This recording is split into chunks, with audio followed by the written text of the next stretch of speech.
it's also during this act, I guess, that we learn about this new tribe that's going to be causing havoc this time around. Savage, according to the official description. What is James Cameron's ultimate deal here apart from just making billions of dollars? Because like using the word savage deliberately to describe like very clearly indigenous coded tribe, regardless of whether you like their behavior or not, is crazy. And it's especially crazy to do that for a tribe that has the sort of backstory that they have, and that is also navigating an issue with invading aliens, in i.e. humans, right? So yeah, and long story short, I just have no patience for it. And on top of it, we have far too much of that Tarzan boy, Spider, who unfortunately is the center of this film. I was really, really checked out. I at that point, I don't even think I was properly concentrating in Act One. If anything, my attention picked up in the following act. What did you think? As a person who is a huge fan of the Avatar cinematic viewing experience, regardless of my thoughts on the plot, I was very sad. I went to watch this in IMAX once it came out. I did not watch it in 3D because I promised myself years ago I would never put on 3D glasses ever again. You're completely right. They do discriminate against people that wear glasses. But I've usually had an incredible experience, like my first few minutes re-entering the Avatar world, because it's always like, for me, I'm like, oh, you have accomplished something technically that up to this point I didn't realize humanity had accomplished. Mm. And for this was the first Avatar movie I watched. So the first 1 hour, I was just like, there's nothing here I haven't seen before in terms of the presentation, which kind of shocked me. I didn't hate the first act because I actually enjoyed the depiction of Neytiri's grief and her hardened heart towards humans. It should have been hardened, but I I enjoyed that. Everything about Spider was starting to irritate me, but it hadn't reached its peak yet. And I liked being introduced to the Mangkwan tribe. I thought they looked really cool. And I liked the first big fight scene. So I actually didn't hate Act 1, but I could tell that this film was going to be long when I watched it. So in Act 2, the children are kidnapped. Quatrish and Jake arrive to try and save them, but they're also captured.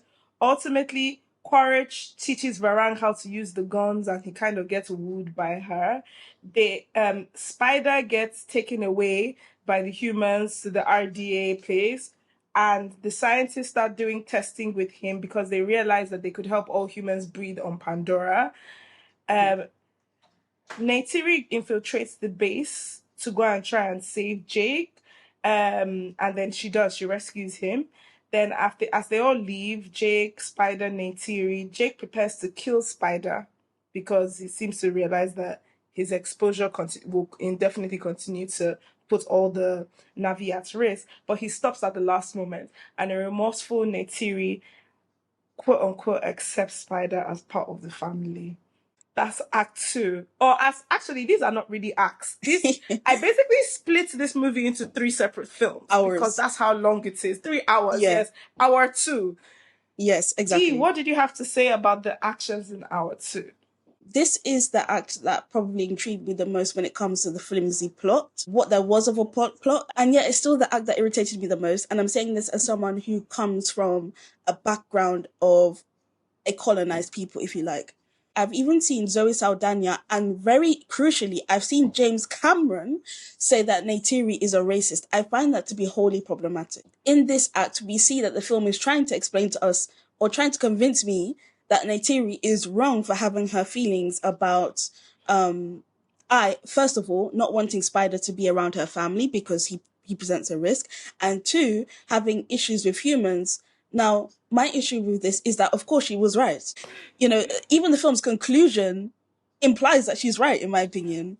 And yet still, we're with Jake trying to kill Spider, and we see him taking up the knife. We're supposed to be feeling some sort of way for Spider, and no shade. I don't care how nice the coloniser's son is, he must be expelled. That's the only way to approach it. So, I think Act 2 didn't work for me, but at least it gave me something to play with.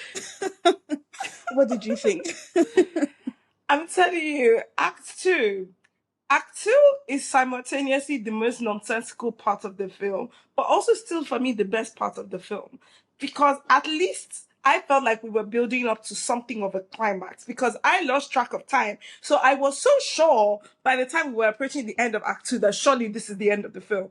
So it didn't cross my mind. It didn't cross my mind for a second that we could possibly still have 1 hour in front of us. So even though there was nonsense going on racially, politically, at least I still felt that, okay, well, we're building up to something. I enjoyed the sequence of Jake getting arrested and his little fake tribunal and Neytiri coming to break him out. I enjoyed all of that. So, and I was like, okay, this is a cool, fun way to conclude this film and we get ready for Avatar 4.